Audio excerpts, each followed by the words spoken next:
하나님 말씀은 사사기 3장 12절 말씀부터 30절 말씀이 되겠습니다. 사사기 3장 12절 말씀부터 30절 말씀입니다.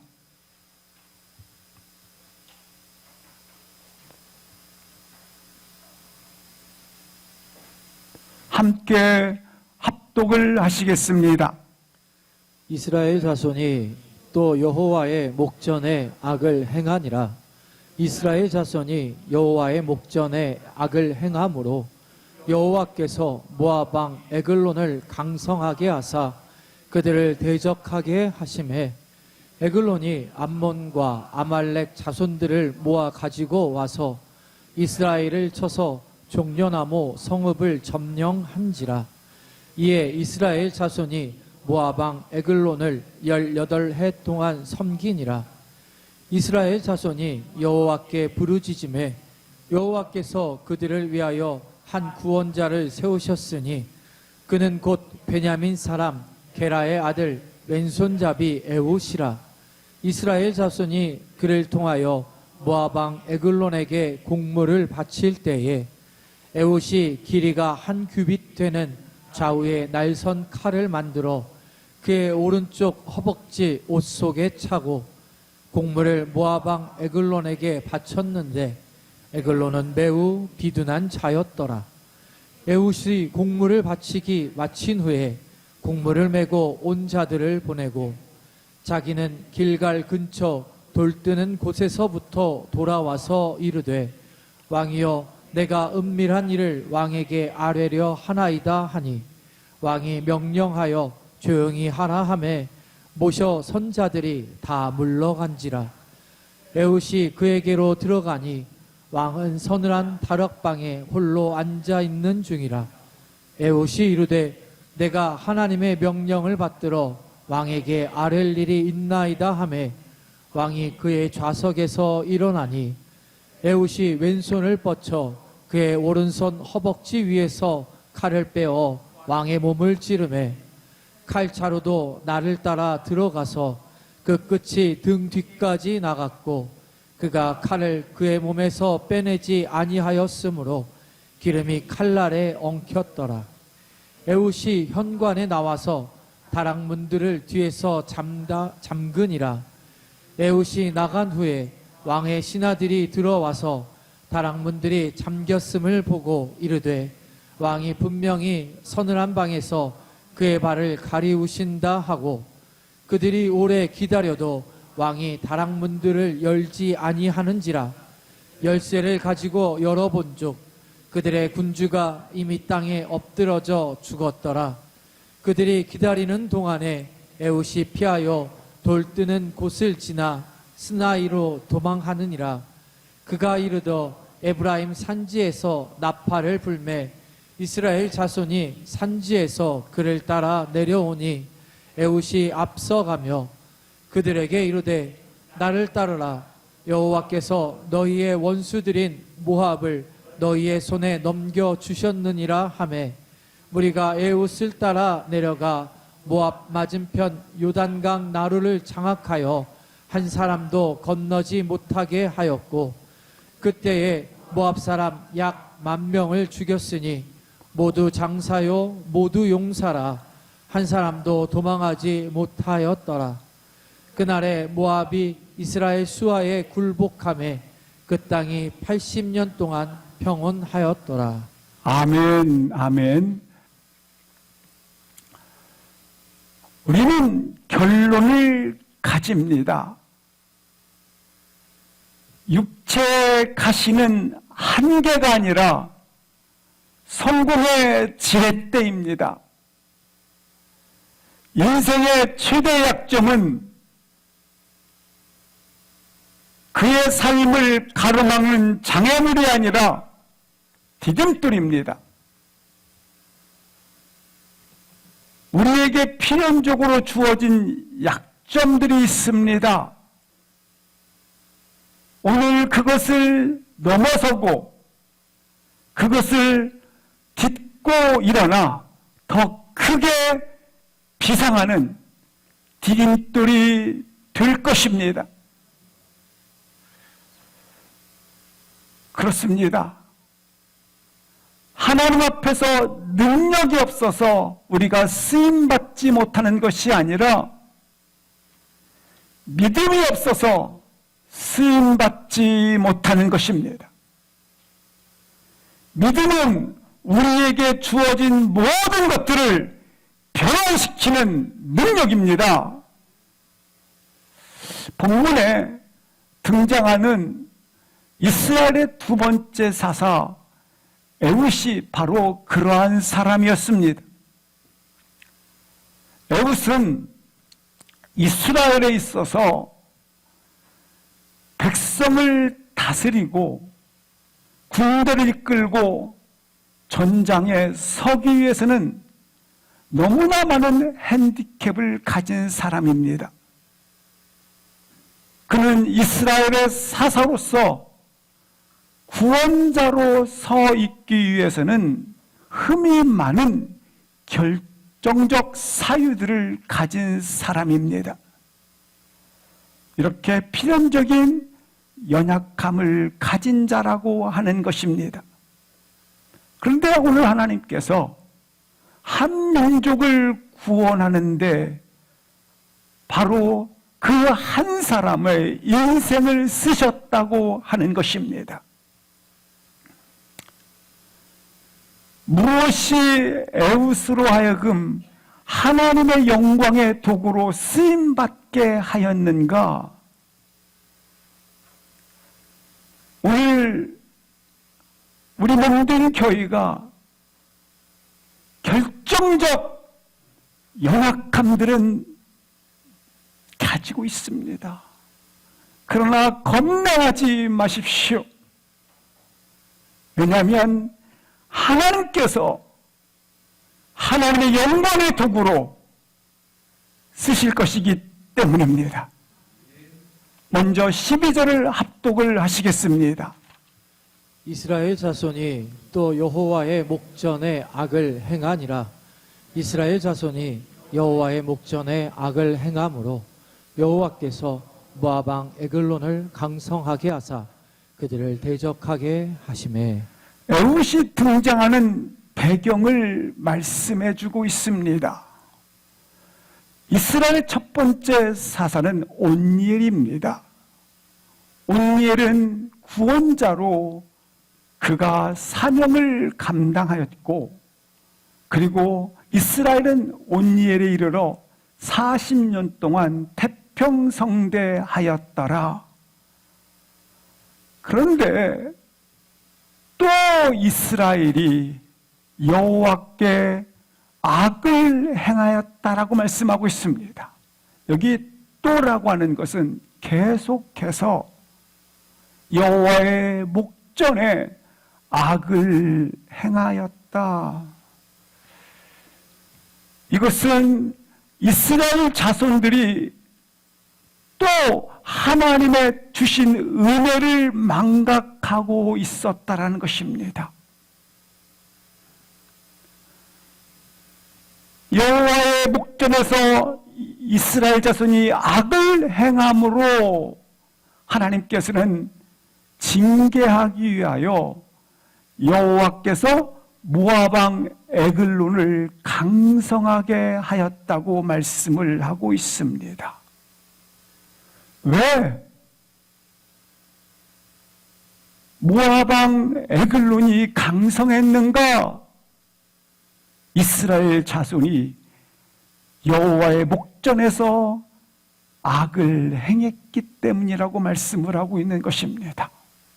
이 본문에 나와 있는 모압은 어떤 나라인가? 민수기 22장 3절 말씀을 합독하시겠습니다. 모압이 심히 두려워하였으니 이스라엘 백성이 많음으로 말미암아 모압이 이스라엘 자손 때문에 번민하더라. 모압은 이스라엘 백성들로 인하여 심히 두려워했을 뿐만 아니라 모압은 이스라엘 백성들로 인하여 심히 번민을 하였습니다. 그런 민족이었다고 하는 것입니다. 이 모압은 군사력뿐만 아니라 심리적으로 강해져 있는 민족으로 그렇게 바뀐 것입니다. 이렇게 모압이 강성해진 이유는 뭐 때문이었습니까? 다시 본문 12절 말씀을 보여주시면 그들이 여호와의 목전에 악을 행했기 때문에 세상이 왜 이렇게 강력해지는가? 세상이 왜 이처럼 득세하는가? 바로 우리 믿는 자들이 여호와의 뜻 앞에 서 있지 않았기 때문에 하나님께서는 이스라엘 민족의 징계를 위해서 이렇게 모압을 강성하게 하였다라고 하는 것입니다. 13절 보시겠습니다. 그래서 에글론 모압 왕은 암몬과 아말렉 자손을 연합군을 모아서 침략을 해 들어왔는데 이스라엘을 쳐서 어디까지 점령하였더라? 종려나무 성읍을 점령하였도다라고 말씀하고 있습니다. 여기 종려나무 성읍을 점령했다고 하는 것은 여리고성을 차지했다고 하는 것입니다.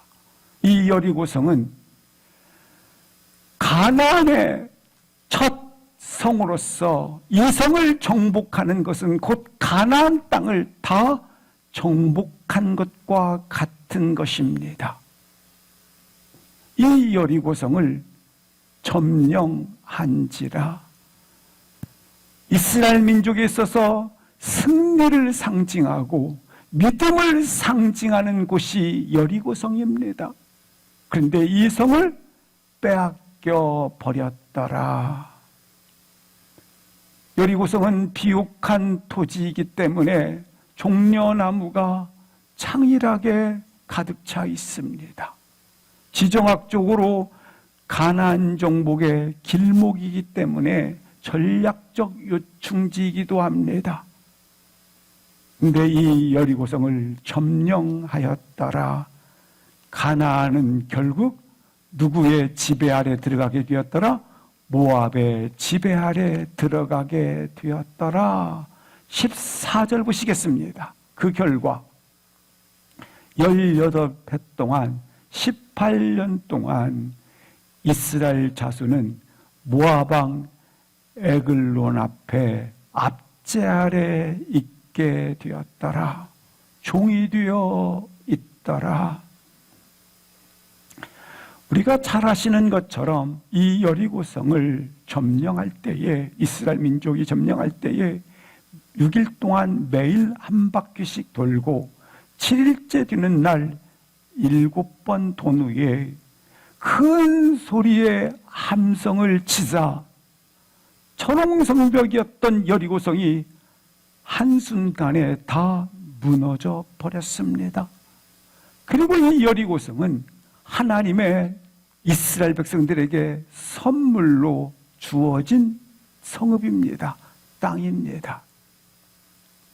그래서 이스라엘 백성들은 수고한 것도 노력한 것도 총과 칼로 얻은 것도 아닙니다. 하나님의 은혜로 주신 성읍입니다. 하나님의 은혜로 차지한 성읍이요. 그리고 믿음과 영광이 상징되는 성읍이 되는 것입니다. 하나님께서 그 성읍을 주신 것입니다.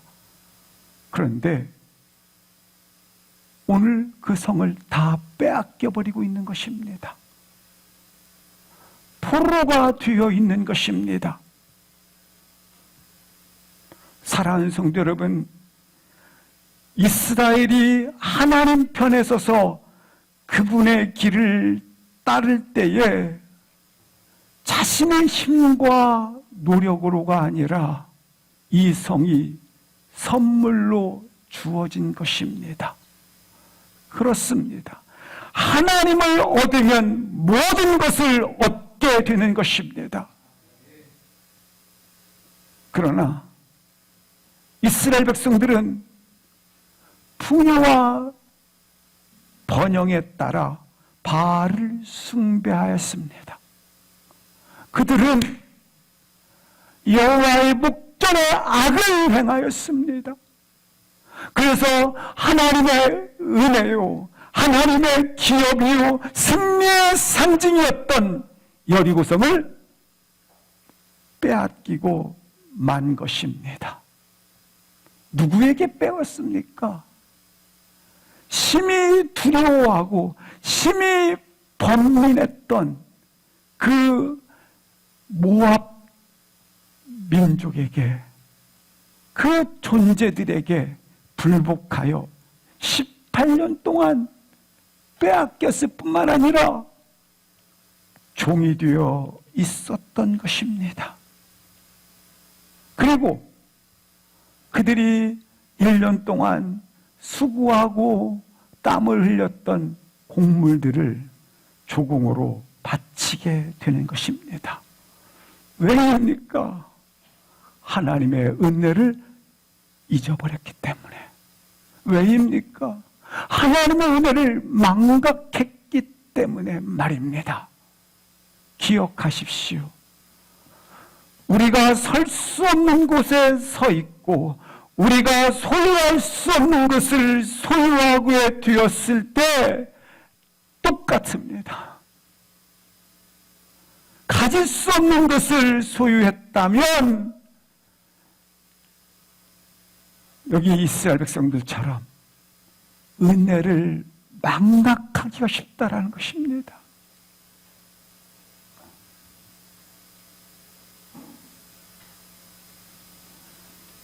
삶을 하나님 편에서 해석하고 이해하는 믿음의 의식을 잃어버리고 만다라는 것입니다.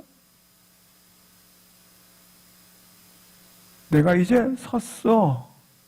내가 이제 가졌어. 이렇게 생각하는 순간 은혜를 망각하고 삶을 하나님 편에서 해석하는 믿음의 의식을 잃어버리기 쉽다고 하는 것입니다.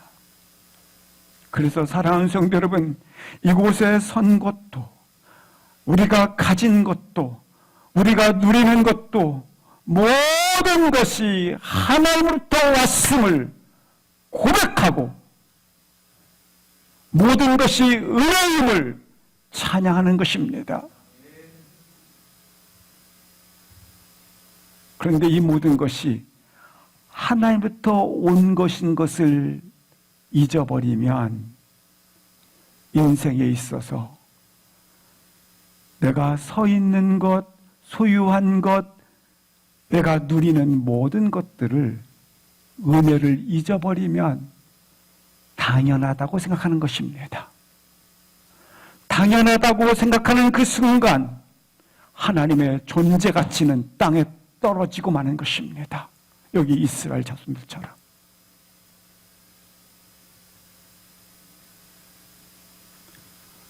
사랑하는 성도 여러분, 우리 인생이 하나님을 얻었다면 우리 인생은 전부를 얻은 것과 같습니다. 그러나 우리가 모든 것을 얻었다 할지라도 하나님의 은혜를 잊어버리면 모든 것을 잃어버린 것과 같은 것입니다. 하나님을 얻으면 모든 것을 얻은 것입니다. 이런 거룩한 은혜가 우리 가운데 있기를 축원드립니다.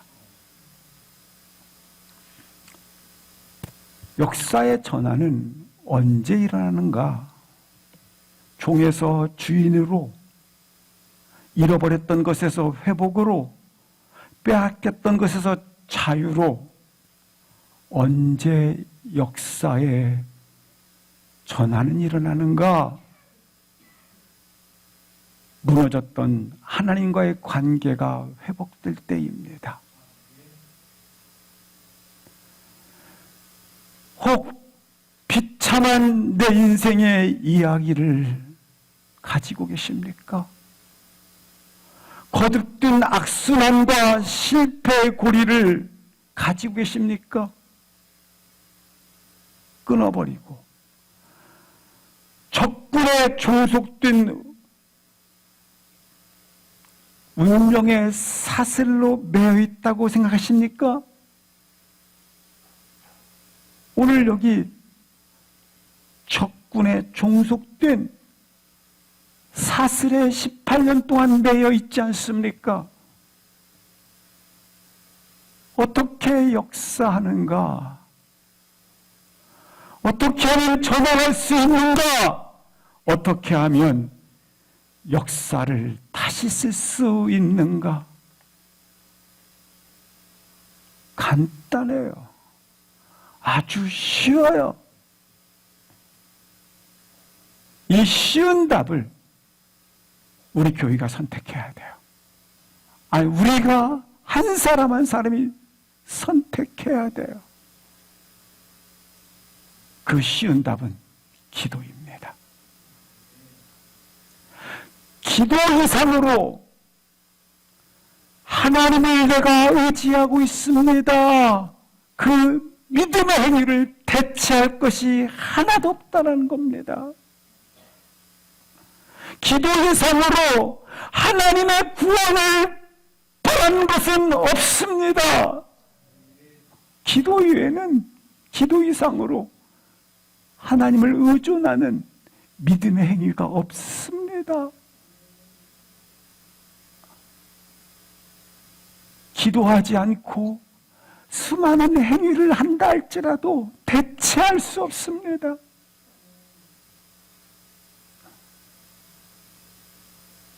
기도하면 하나님은 반드시 이 믿음에 반응하십니다.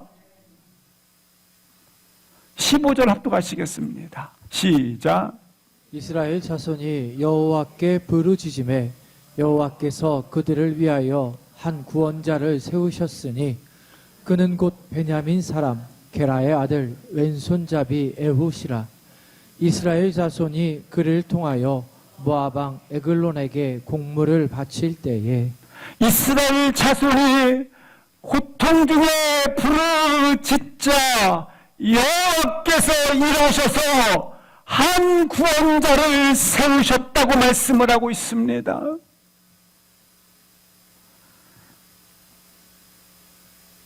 그 구원자는 누군가? 오늘 두 가지로 그 구원자를 소개하고 있습니다. 그는 베냐민 사람이요, 그는 왼손잡이 에훗이라. 그렇습니다. 하나님 앞에 부르짖자 여호와께서 구원자를 세우셨습니다. 하나님께 부르짖자 하나님이 일하기를 시작하신 것입니다. 이 기도의 과정은 절대로 어떤 행위로도 대체될 수 없어요. 이 기도의 과정은 다른 어떤 것들로도 대체되지 않습니다.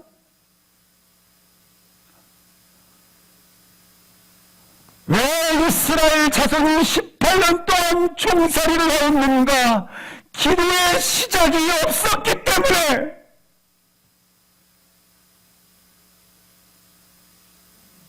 기도의 시작을 하지 않았기 때문에 18년 동안 종살이를 한 겁니다. 사랑하는 성도 여러분, 내가 일하면 내일로 끝났지만 기도하면 하나님이 일하실 줄 믿습니다. 한 구원자를 세우셨으니 구원의 매듭은 어떻게 풀어지는가? 이스라엘 자손이 여호와께 부르짖을 때, 하나님께 부르짖을 때 거기서부터 구원의 매듭이 풀리는 것입니다. 한 구원자를 세웠으니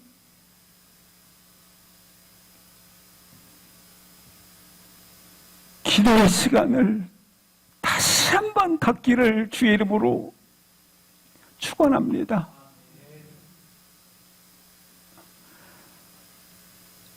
성경은 이 에웃에 대해서 베냐민 사람이요 왼손잡이 에웃이라고 소개를 하고 있습니다. 베냐민 사람이라고 하는 것은 이스라엘의 12지파 중에서 가장 연약한 지파요. 그리고 이곳에서는 구원자가 나올리 만무하다고 하는 상상조차도 할 수 없는 그러한 지파를 말합니다. 그리고 그는 왼손잡이 에웃이라고 소개를 하고 있습니다. 이 베냐민이라는 뜻은 문자적으로 오른손의 아들이란 뜻입니다. 그러니까 오른손의 아들 가운데 중에서 왼손잡이라. 보세요. 이스라엘 지파 중에서 가장 작은 지파요.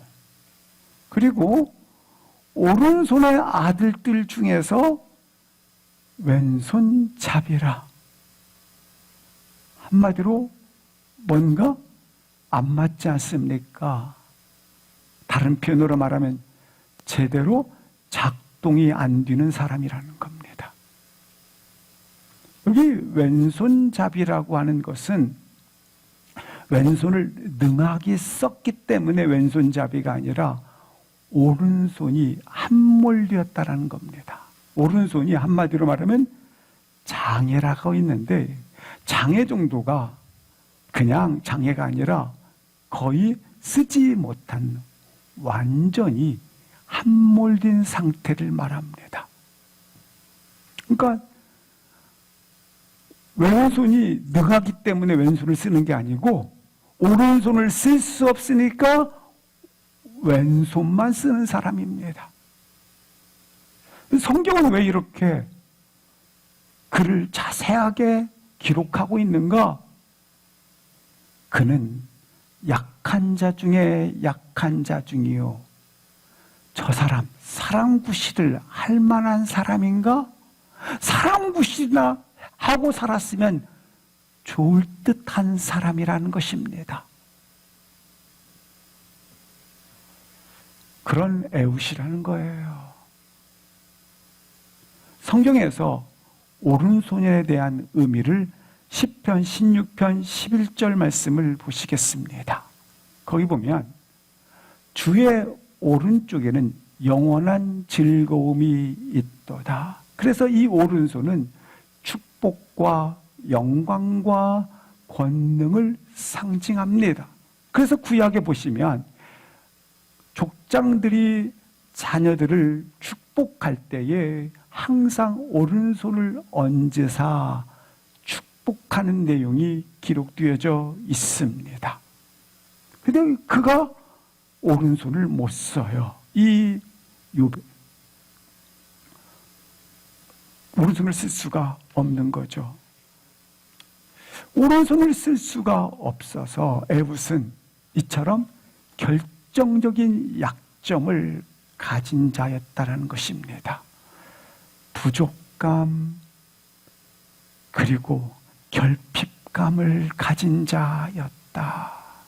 그래서 어느 누구도 주목하지 않고 어느 누구도 기대하지 않는 자였습니다. 약체 중에 약체인 베냐민 지파요. 결핍의 결핍을 가진 보잘것없는 한 사람이었다고 하는 것입니다. 그런데 하나님께서 그 시대에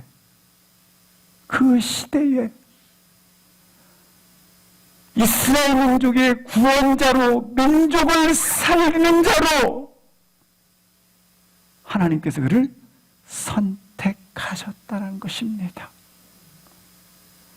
그 시대의 지도자로서, 그 시대의 구원자로서, 그 시대의 나팔 부는 자로서 그 시대의 그 인생을 하나님이 쓰시겠다고 하는 것입니다.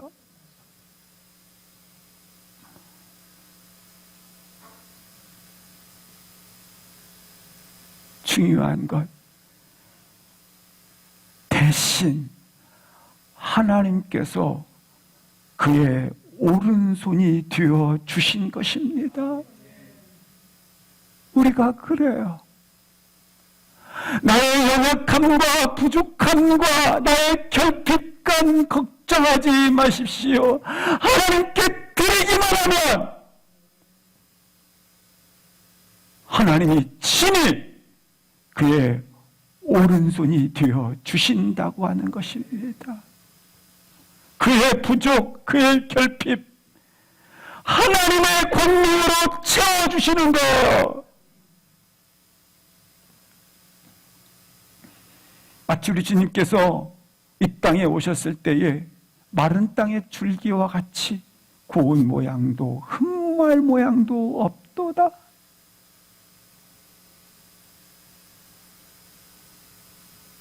사랑하는 성도 여러분, 우리의 결핍이, 부족이 마이너스 1이십니까?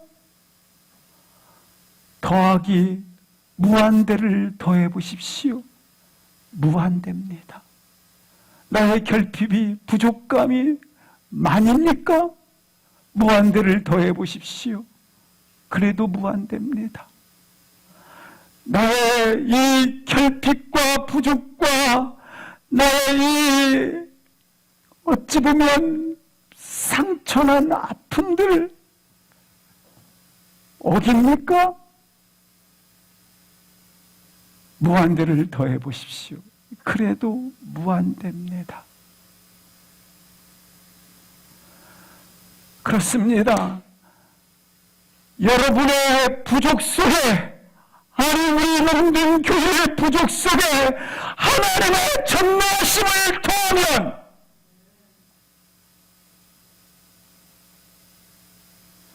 여러분의 결핍된 인생에 하나님의 권능하심을 더하면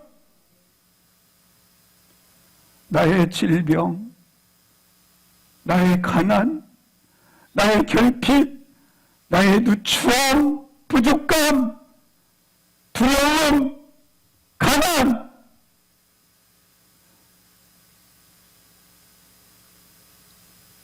이와 같은 한계,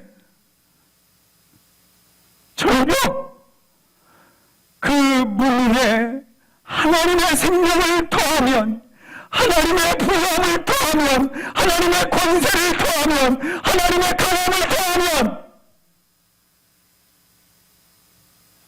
무엇입니까? 인생에 무한히 나오는 것입니다.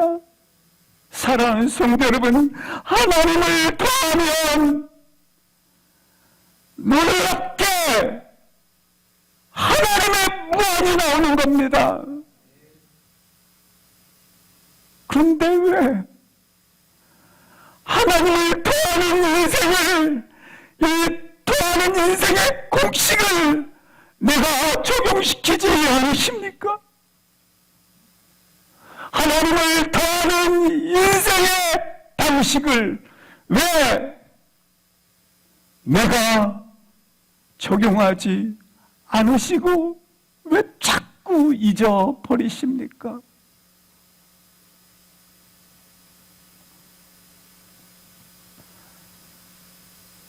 하나님을 더하지 않는 인생의 공식을 언제까지 되풀이 하시겠습니까? 언제까지 적용하지 않으시겠습니까? 하나님을 더하지 않는 그 인생은 모든 것이 절망이요, 모든 것이 후회요, 모든 것이 비관이요, 모든 것이 꿈꾸지 못하는 소망이 없어요.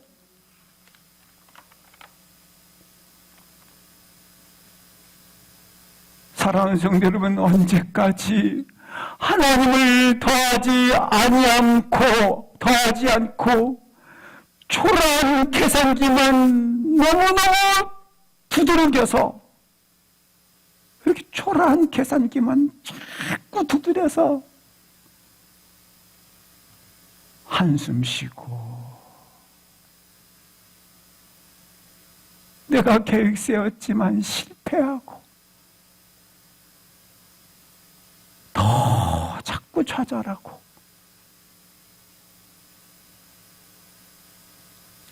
나의 인생이 부족감과 결핍감과 이 패배감이 마이너스 1이든지 1000이든지 마이너스 만이든지 간에, 아니 내 인생 자체가 그냥 다 결핍이요 부족감이라 한다 할지라도 하나님만 더하면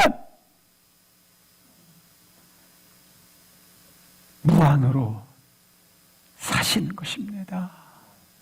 무한으로 사세요. 우리 무한으로 하나님의 권능을 더해서 하나님의 권능으로 사세요. 하나님의 존재하심을 더해서 하나님의 존재하심으로 사세요. 하나님의 풍성함을 더해서 감사로 사세요.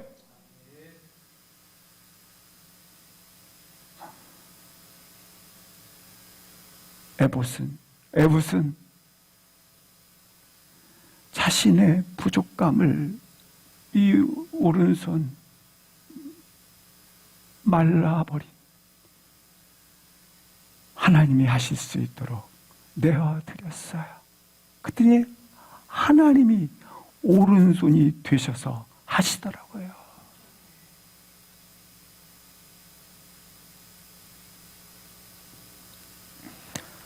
사랑하는 성도 여러분, 우리의 삶이 나의 무능으로 살지 마시고 하나님의 권능으로 사세요.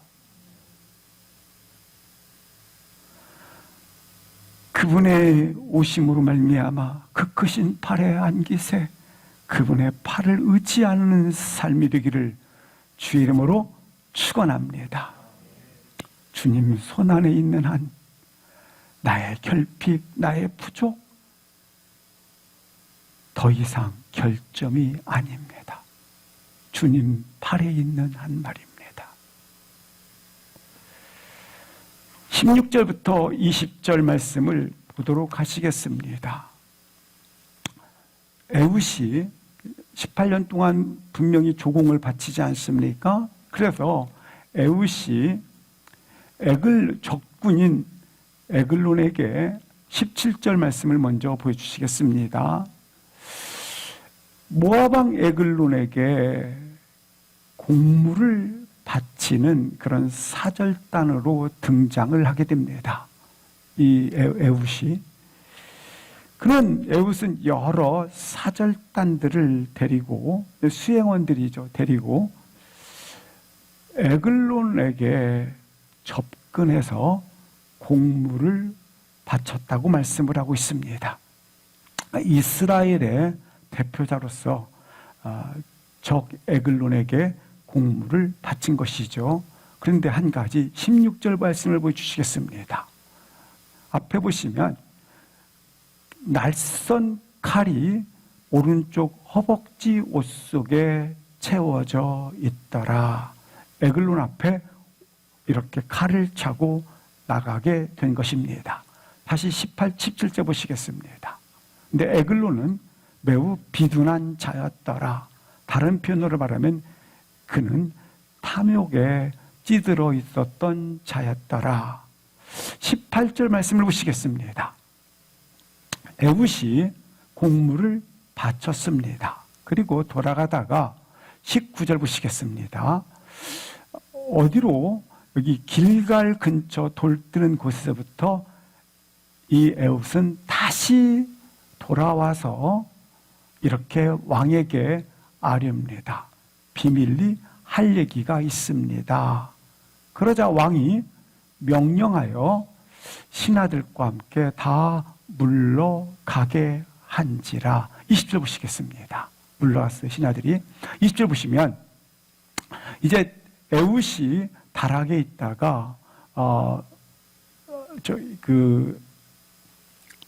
모압 왕이 다락에 있다가 에훗이 왔으므로 이렇게 들어오게 되었고 마주하게 되었더라. 그러니까 여기서 보는 것 중에서 에훗은 저 사람은 싸울 만한 사람이 될 수 없구나. 저런 자가 어떻게, 그래서 그냥 아주 검열도 받지 않고 무사 통과해서 왕 앞에 서 있게 되었더라. 보십시오.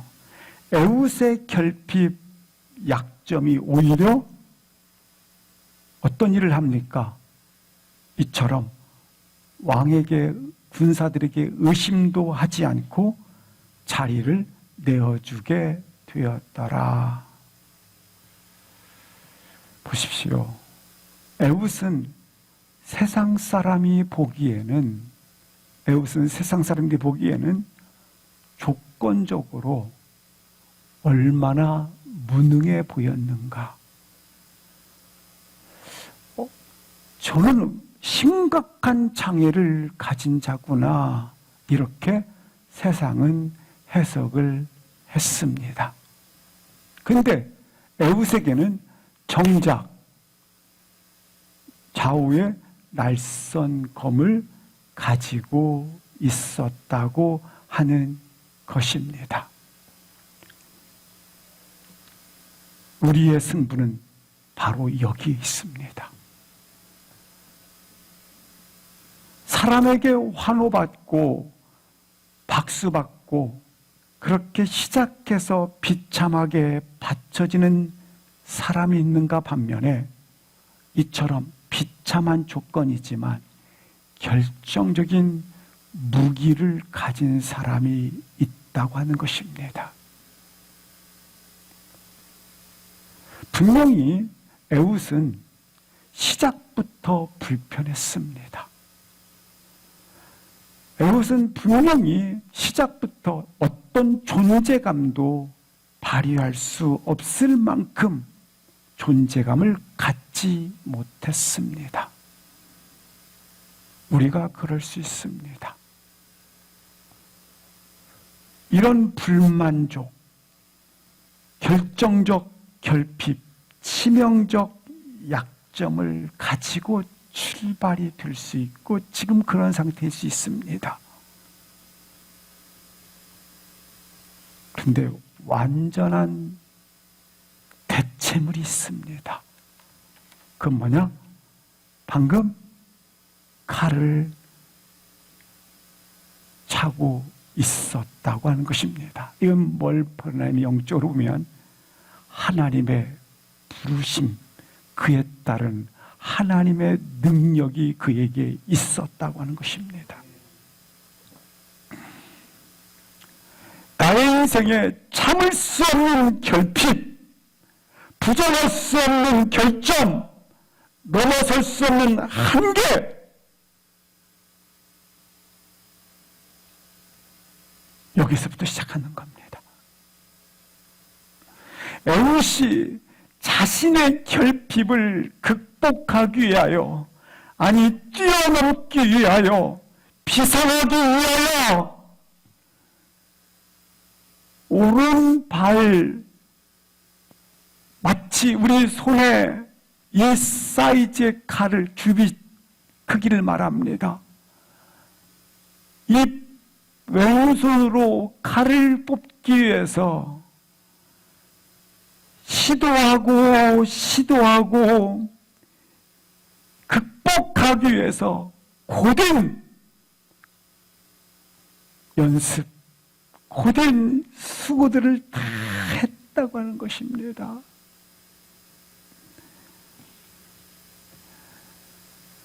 이 수고를 통해서 난 여기까지야 라고 하는 그 같은 한계를 넘어서는, 그래서 결정적 순간에 전사적 기적을 남김없이 발휘할 수 있는 때까지 하나님의 용사로, 하나님의 군사로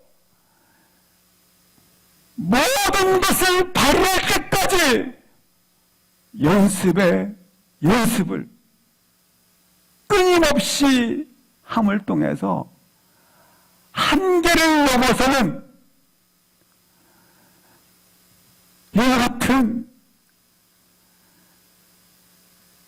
같은 틀어짐을 하고 또 했다고 하는 것입니다.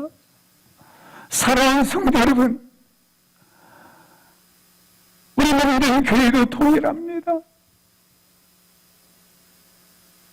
부족감, 결핍감, 어찌 보면 애굽보다도 더 사람 노릇이나 제대로 해 그렇게 평가받을 수 있습니다. 그러나 하나님의 권능 아래에서 다시 시수하는 겁니다. 시수라고 하는 것은 그 어려운 고통 중에도 또 하고 또 해서 한계를 극복한다는 얘기입니다. 우리 교회 다시 한번 말씀을, 큐티를 또 하고 오늘 넘어지셨습니까? 성경 공부 또 하고 기도 또 하고 전사가 한번 자신의 가장 남김없이 그가 가지고 있는 것을 발휘할 때까지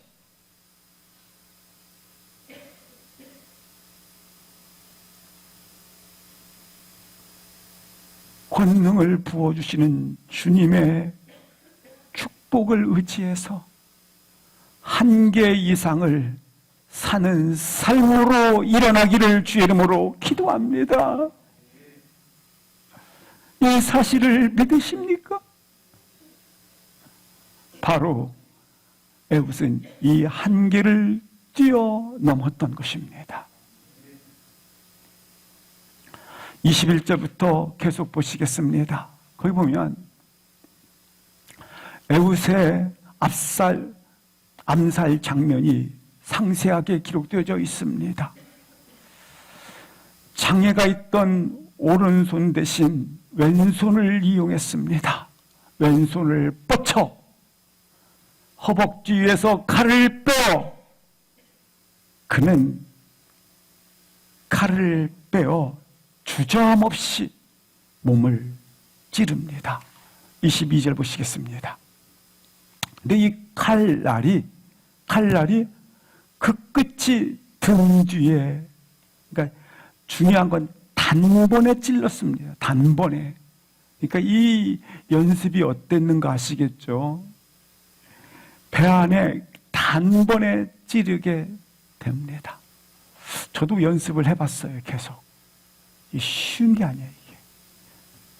다 찌르는 게. 근데 그 찔렀는데 등 뒤까지 칼날이 나갔습니다. 그리고 칼날에 묻혀온 것이 있었는데 기름이 칼날에 엉겼더라. 23절 보시겠습니다.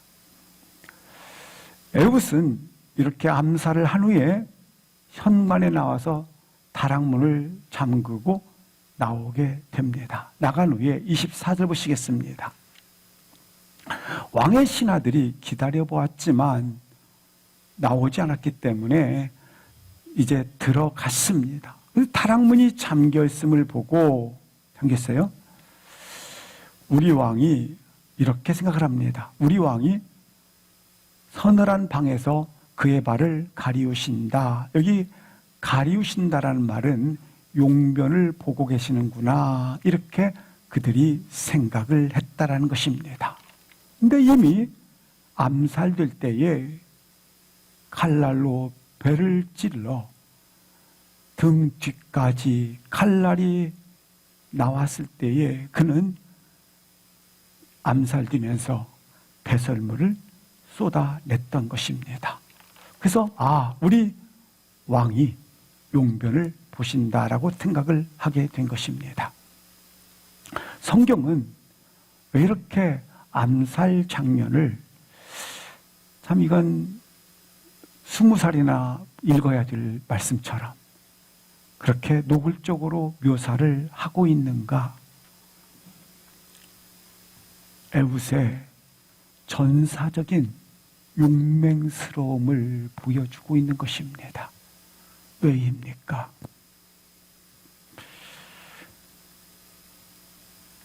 오른손으로 이미 장애가 되었기 때문에 할 수 없다. 한계를 뛰어넘을 수 없다. 그렇게 생각하고 있지 않습니까? 우리가 그렇습니다.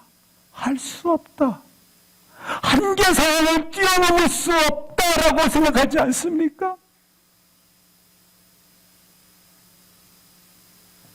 이 초라한 용사가 어떻게 적군의 왕을 단번에, 단칼에 이렇게 베고 한 민족을 일으킬 수 있습니까? 어떻게 오른손을 쓸 수 없는 손인데 쓸 수 있는 장군과 군사들이 그렇게 많은데 어느 누구 하나 시도하지 않고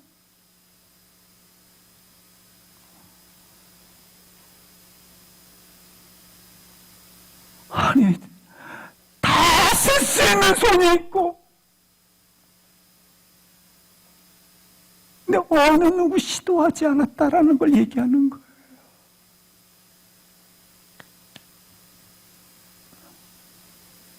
그런데 이 에훗이 단번에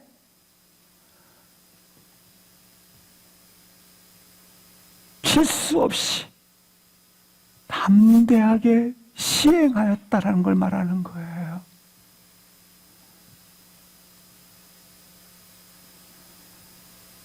이 사실을 믿으십니까? 그렇다면 단번에 사랑하시거든요. 이 빌은 주님을 의지했기 때문에 그렇습니다. 그는 자신의 장애 때문에 다른 사람들보다 더 주님을 신뢰하고 있는 것입니다.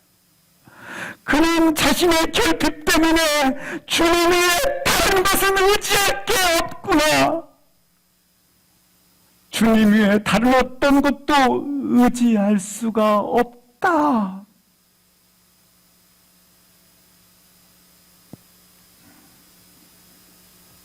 여기 이스라엘 민족이 다 의지했잖아요. 풍요와 번성을 의지했잖아요.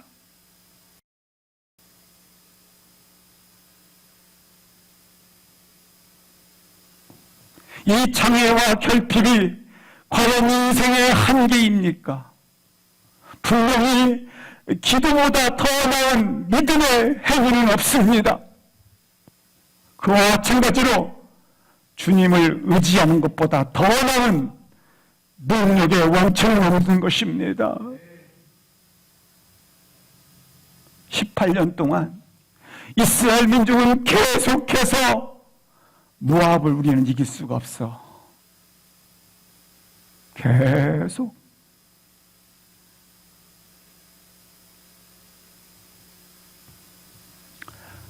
이스라엘 민족이 징계를 받으면서도 계속 잠을 자는 거예요. 믿음을 일으키지 않은 거예요.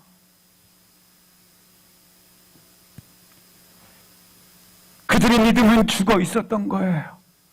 그들의 믿음은 너무나 무기력했던 거예요. 그러나 한 사람 믿음으로 일어나 자신의 결핍과 한계 그걸 가지고 있음에도 불구하고 하나님께 의탁하고 그 그 하나님의 맹렬한 도구로 쓰임받기를 주 이름으로 기도합니다. 한 민족을 일으킬 수 있는 구원자 말입니다.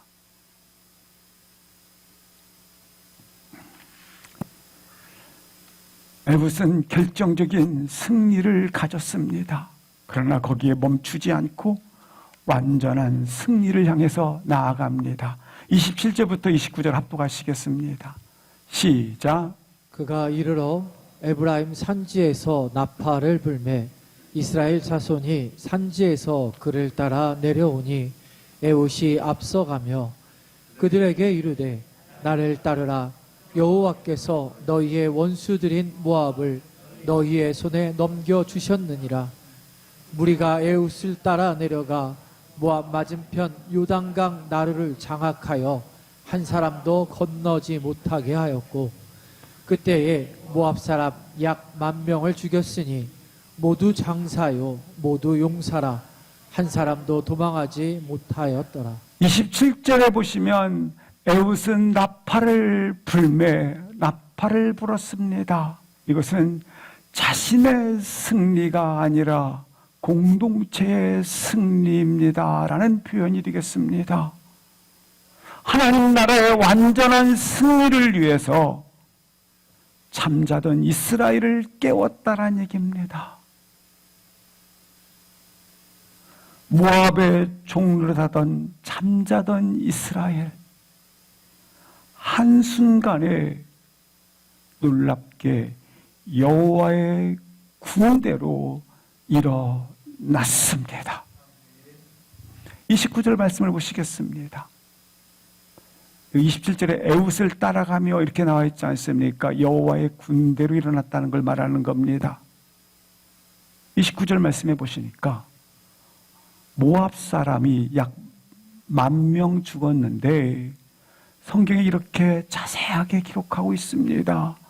장사요, 용사인데 한 사람도 도망하지 못하였더라. 장사요, 용사입니다. 그런 그들이 이스라엘 앞에서 한 사람도 도망하지 못했다. 누가 이 시대의 에웃처럼 나팔을 불 것인가? 우리 교회에서도 나팔을 불러야 하지만 이 시대 앞에서, 이 민족 앞에서, 이 열방 앞에서 누가 나팔을 불 것인가? 나팔을 불어야 잠자던 자들이 여호와의 군대로 일어날 텐데, 잠자던 여호와의 군대로 깨어날 텐데 누가 일으키겠는가?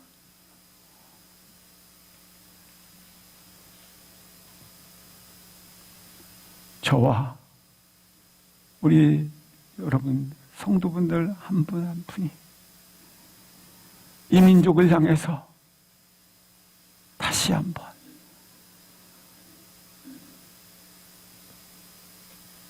에웃처럼 나팔을 불기를 소원합니다. 일어나셔서 함께 기도하시겠습니다.